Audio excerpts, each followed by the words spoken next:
Guys, ngayon natin pipiliin yung mga maglalaro sa King of the Court Season 2 ni Coach Berto. So, meron tayong 39 entries. So, yung mananalo rito ay mananalo ng Nike Zoom Kobe 5 USA na size 44 na pwede din sa mga paa na size 43. Okay? So, yung pipiliin pala natin hindi siya 5. Actually, ano siya, 4 na lang kasi nung season 1 natin, yung nauna nating King of the Court, meron na tayong player na nauna. Unfortunately, hindi siya available kasi nga na injured siya during nung event. So, kung maaalala ninyo, isa sa mga reserve player natin, si Alaw, so siya po na yung pumalit, nagrelyebo dun sa nauna nating player, na which is si Kyle. Ngayon, siguro naman available na si Kyle, pwede na siyang maglaro. So, aalamin na lang natin dito yung 4 niyang makakasama o yung 4 niyang makakalaban sa King of the Court Season 2. So, tignan na natin. Yan. Yan guys, makikita ninyo, 39 entries. Then, andito na sila. Okay? So, start tayo.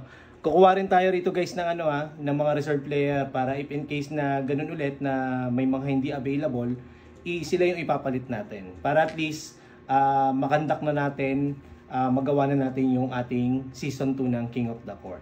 So start tayo guys, mabilis lang to.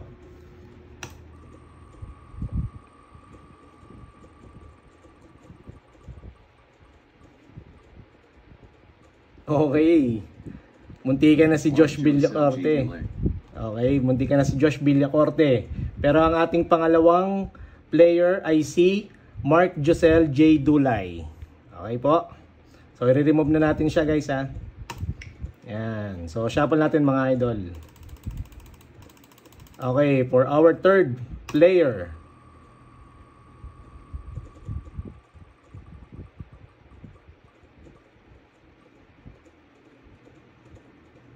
Mark Jason Halober. So, si Idol Mark Jason Halober. Okay? So, siya ang ating third player.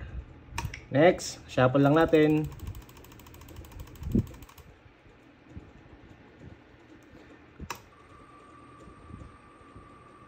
Okay, para sa ating fourth player ay si Jemark Abiera. Si Jemark Abiera. So, muntik-muntikan yung mga idol ko, si Andre Tamayo, Joshua Villacorte, yan, mga malulupit kong idol yan, mga magagaling talaga yan.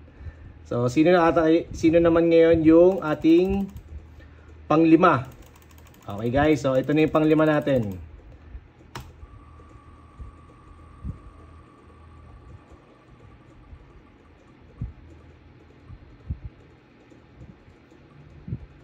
John Rico Layaban. Okay, si John Rico Layaban. John Rico Layaban. Okay, siya yung ating fifth player. So, kukuha lang tayo ng mga reserve player natin guys. At least mga 3. Para if ever na magkaroon tayo ng hindi inaasahan na hindi sila available, pwede natin silang mapalitan. Okay, ito yung mga reserve player natin guys ha.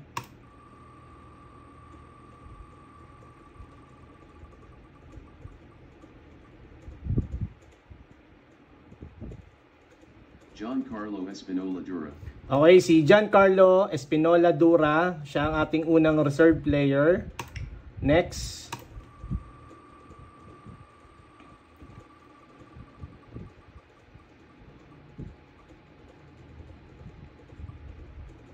Alfred B. Gile. Yan, pangalawa nating reserve player si Alfred B.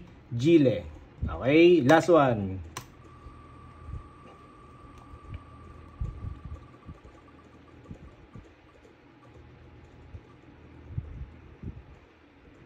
Richard Alarcon Mambico. Okay, si Richard Alarcon Mambico ang ating third reserve player. Okay guys, so kung makikita ninyo, meron tayo ritong 7 players. So yung 4 dyan, itong si Mark Josel Dulay, Mark Jason Halober, and Jemark Abiera, and John Rico Layaban ang makakasama at makakalaro ni Kyle.